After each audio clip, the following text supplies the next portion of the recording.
Hello, welcome back to my mini vlog. আজকে তোমাদের সাথে শেয়ার করছি যে রাখি পূর্ণিমার দিন দাদা ভাইদের জন্য যে আমি চিলি গার্লিক নুডলসটা করেছিলাম সেটাই। প্রথমেই কিছু শুকনো লঙ্কা গরম জলে ভিজিয়ে রেখেছিলাম, সেটাকে রসুনের সাথে ভালো করে পেস্ট করে নিয়েছি। ফ্রাই প্যানে রসুন কুচি আদা কুচি দিয়ে ভালো করে সবজিগুলোকে ভেজে নিচ্ছি সবজি পছন্দ মতো। আর এদিকে একটা সস বানিয়ে নিচ্ছি, যেটাতে ছিল tomato sauce, soya sauce, chilli sauce আর অল্প একটু ভিনিগার।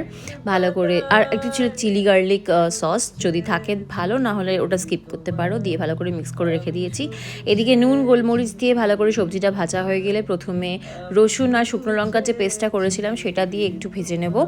তারপরেই 2-4 মিনিট পরেই আমি সোয়া সস যে সসটা মিক্স করে রেখেছিলাম সেটা দিয়ে ভালো করে নেড়ে কষিয়ে নেব সবজিটা। দেন যে নুডলসটা আগে থেকে সিদ্ধ করা ছিল সেটা দিয়ে ভালো করে নাড়লেই রেডি হয়ে যাবে এই চিলি গার্লিক নুডলস। এটা ভেজ নুডলস থাকলেও তোমরা এর মধ্যে ডিম, চিকেন, মাশরুম যা ইচ্ছা দিতে পারো, খেতে বেশ ভালোই লাগে। এত কিছুর মধ্যে প্লেটিংয়ের ভিডিওটা নিতেই ভুলে গেছি রাখি পূর্ণিমার ব্যস্ততার মধ্যে।